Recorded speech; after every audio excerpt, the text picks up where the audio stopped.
In fact, the shuttle, it's pretty interesting. It flies and then does all sorts of things. The Soyuz, it's a little bit more rustic.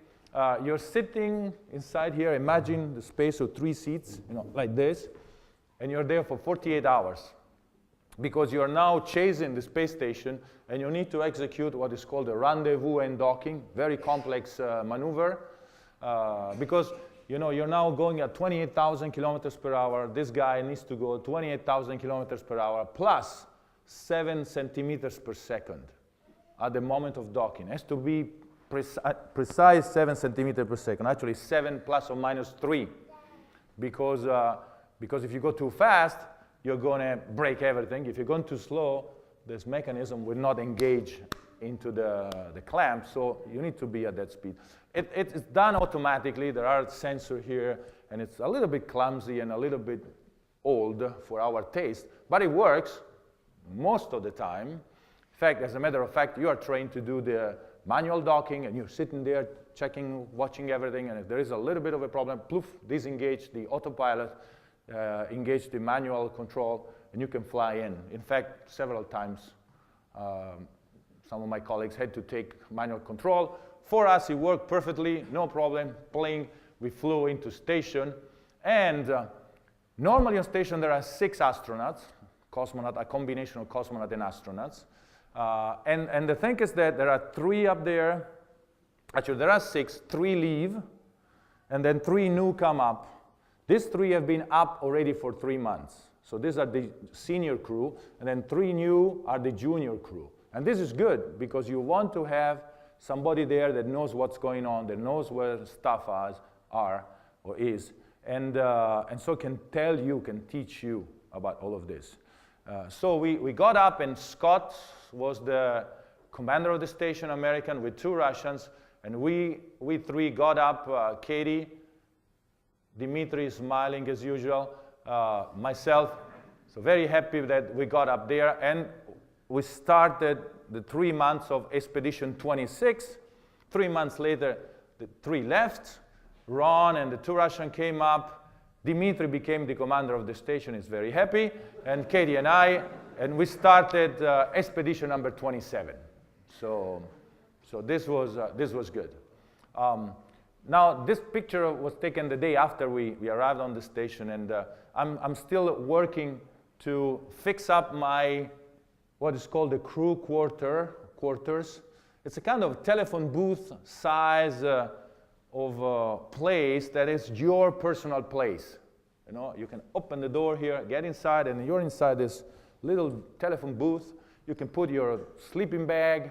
There is a couple of computers, a telephone. You can put your pictures, a picture of your family, your dog, whatever you want. Nobody tells you anything inside there. You have your change of clothes, whatever. This is your kingdom in there. And I thought, thank God they gave me the one on the wall, because if they would have given me the one on the roof, on the ceiling up there, I don't know how Scott can sleep up there, like a vampire or something. I mean, I thought, thank God, I'm not going to be able to sleep up there. And so when I talked to him, he looked at me like, what are you talking about? This is space. This is 0G. It doesn't really make any difference at all. You can sleep here, sleep there, sleep here. You will not even figure out. As a matter of fact, he told me, the station can turn around. Sometimes it moves for technical reasons. Usually it flies with the bottom part towards the Earth, so it follows the Earth, but not necessarily. It can turn in any other position. You will never know inside the station unless you look outside. So you need, when you go to station, there is a place that is called deck. This is called deck, but it's just a convention, because it's not a deck. You're not walking on the deck. You're working on the deck. The deck, the ceiling, everywhere there is equipment everywhere.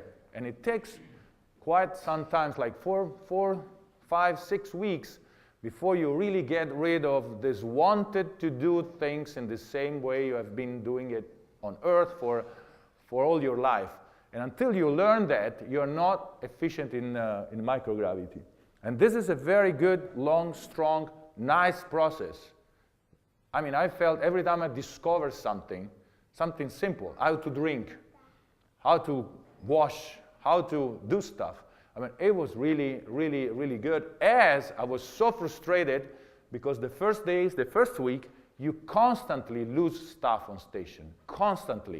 You know, you are eating, you're not thinking, the spoon floats away. Then you're there. And of course, coming from the earth, what do? You look for the spoon on the ground.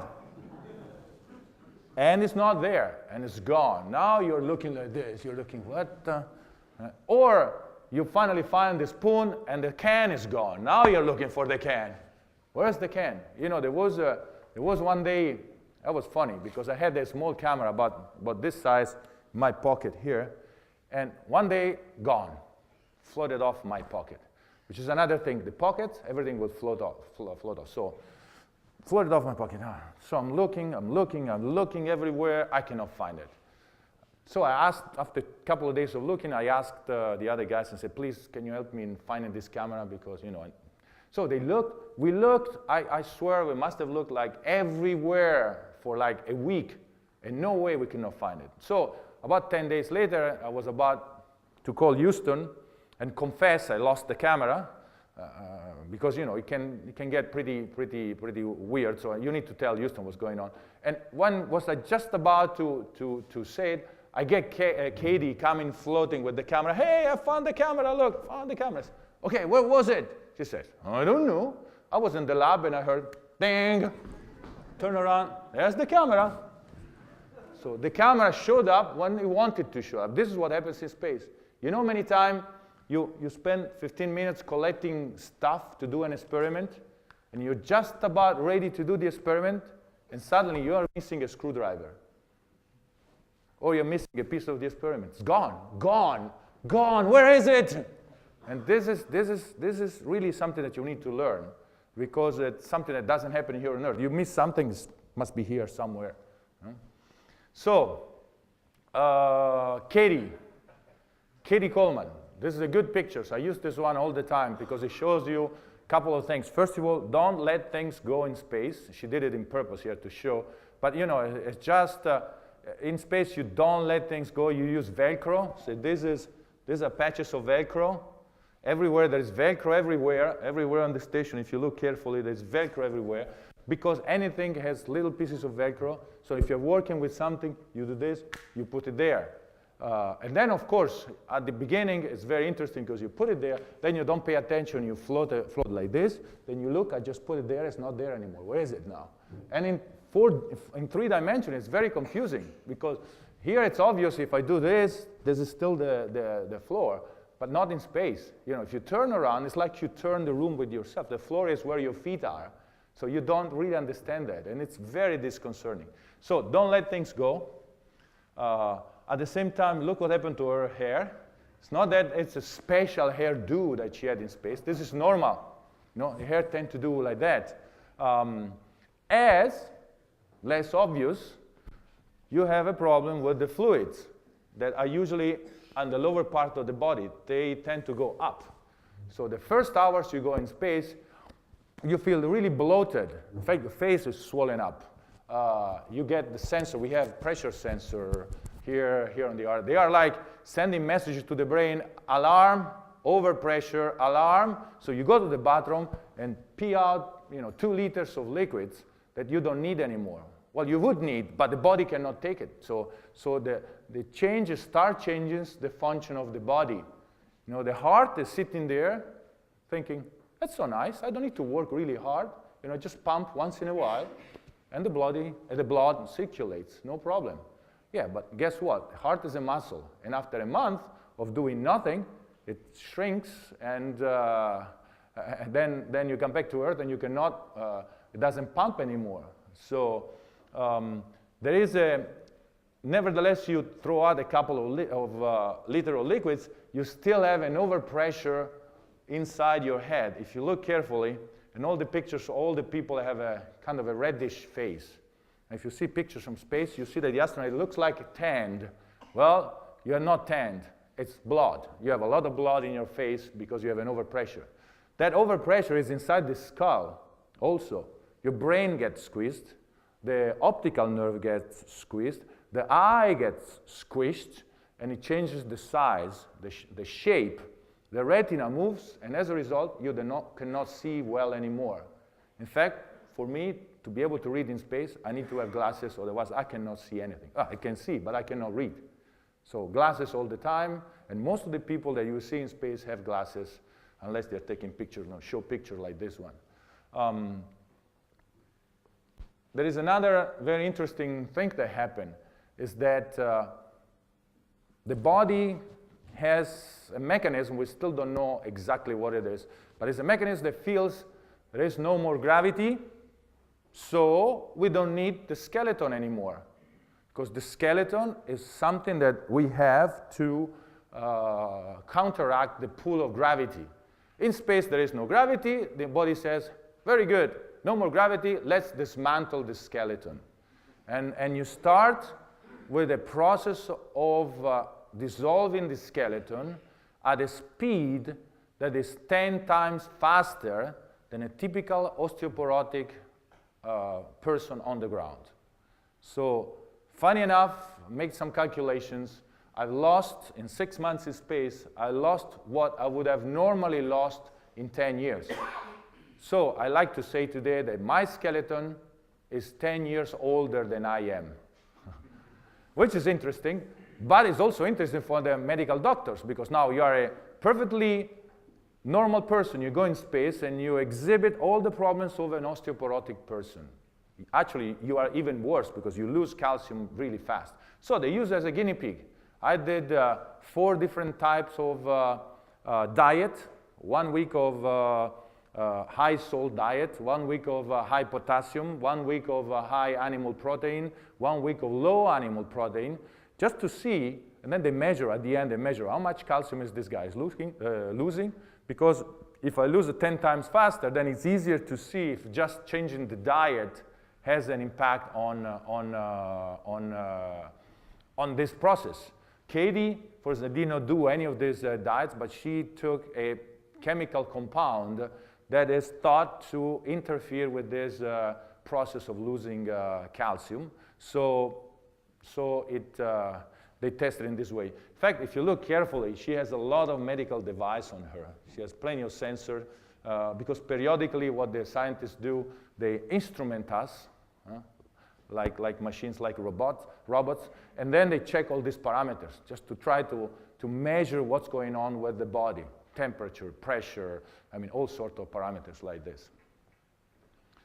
So here I am with my glasses, by the way, working with a microscope. We had 21 little containers, and each one of them had a special culture. We had tumor cells, cancer cells, we had animal cells, internal organ cells. I mean, cells that were growing, they were moving in space. And so the scientists, using this microscope, were looking at them and see how gravity or microgravity influence their growth. By the way, in space station, we are in an environment that is also has a high radiation environment. So they were checking what this, if there's any change or anything impact because of this high radiation environment. I'm going really fast. I'm giving you some examples of things that we have been doing in the scientific field, technological field, and educational field, which were the 3 main fields of investigation we did in space. This is another interesting one. It's an experiment that actually measures how the brain is evolving or changing in space. Because now you are a perfectly healthy guy or a person, and you go in space, and the environment around you has changed so much, and the result is that essentially you are disabled, you are handicapped. Here on Earth, if somebody has an accident or a stroke, loses a part of the body, loses an arm, a leg, an eye, then you need to learn to live with these less resources. And we can do it. I mean, people without an arm live their life. It takes them 6 months or a year to learn how to tie their lace or shave or something, but they work. But it takes time. There is a process there. The brain has to rewire itself. And this is the same. You are there, things don't work anymore the same way. You cannot let things go. You let things go, they are gone. You know, you cannot drink in the same way, you cannot eat, you cannot shower. I mean, so a lot of things that you need to learn, and your brain is in overdrive. And so they are measuring, see what kind of mechanism the brain is using to change the situation, and to come up with some algorithm and then use the same techniques on the ground. This is a technological experiment. Don't have much time to go into detail, but water, liquids, fluids, metals, all work in a different way when we remove gravity. It's not that they work in a different way, it's that when you remove gravity, which is an overwhelming force, you are then able to see little other forces that are there, but on Earth they cannot play a big role because gravity squashes everything else. So there, instead, these little things take priority, and you can measure them, and you come up with really, really interesting things that scientists can look at. Like, for example, Katie was working here preparing one of the facilities that we have on board. This is a furnace. It's able to melt little pieces of metals. So you can take 2 pieces of metals, make some alloys, and then measure them. So it's very interesting work that, microgravity for metallurgy is very, very important. So we have furnaces and other equipment that is able to do this. I was doing educational experiment here, growing little plants and having students on the ground doing the same thing. So we were comparing observations as we were doing, for example, while using some of the activities on board to try to make people look at things in a different way. For example, this was called Mission X, Train Like an Astronaut. The idea or the point came for an observation that's been made in the United States. Today in the United States, the majority of the kids are overweight, if not obese. The problem is that, I mean, they try to figure out why, and one of the results is that kids today do not eat properly, especially in the United States. Just go to the fridge and get whatever it is. A lot of sugar, a lot of calories, a lot of sweets, a lot of pop sodas and things like that. And then they do not do a lot of physical movement. You know, once upon a time they used to go out and run. Now they stay home, play with computers, video games, watch TV. Therefore, the result is that they are obese. The result is that they have diabetes and blah, blah, blah. Today, in the United States, the kids have a life expectancy that is lower, in the average, is lower than their parents, which never happened. It's the first time that this happens. So they're trying to figure out, what should we do? So the idea here is to tell the kids, schools, let's try to emulate astronauts. Astronauts in space have really to watch out what they are eating and what they are doing in terms of physical fitness. We do 2 hours per day of physical fitness, 1 hour to make our heart beating hard, in a cycle, in a bicycle, or in a treadmill. No, of course, these are treadmill, but are adapted to space. You need to be tied down, otherwise, as soon as you take your first step, you hit your head on the ceiling. This one also, you need to be tied down on the bike. Actually, we do this only at the beginning. Then you learn how to go on a bike. It's like learning, for example, learning how to go on a bike. Seems easy. Yeah, you jump in this bike in space, and you don't tie yourself. And the first time, what you do, you flip around and hit your head there, because there's nothing, and you're just pedaling, and the result is that you go forward. So it takes a little bit of and then after a while, you can remove your training wheels, and you can start going in a bicycle again.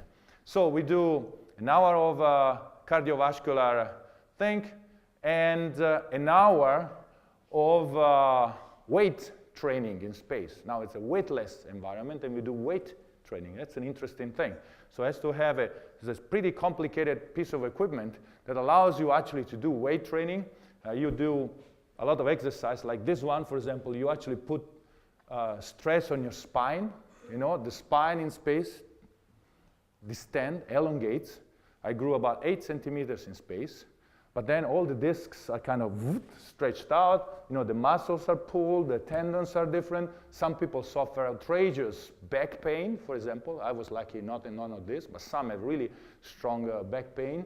So you're sitting there and you're trying to squeeze again. You're trying to put load on your legs. By the way, look at the chicken legs, that we call them. Even here, see the blood goes up. You get this, what they call chicken legs. And that's it. So we really do another hour of physical fitness here. By the way, here, this picture is interesting. This is called Node 3. It's mostly a service module. It has a treadmill, vertical like this. By the way, this is the deck. So you are running with your feet there, like this.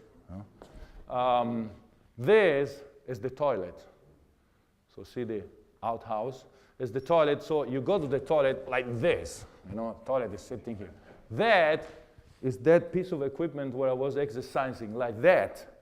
So sometimes you are there and you see people in all sort of position doing their job, and it's very disconcerting at the beginning. Your brain starts, oh, I don't want to see this. And then after a while you get used to it. It's absolutely normal. You go there, spin upside down and do your thing, and it's not a problem. So what else? We did a lot of things with the ham radio guys. They allowed us using some equipment to talk to the ground to schools. So we talked to 77 schools. We did the record for the space station mission.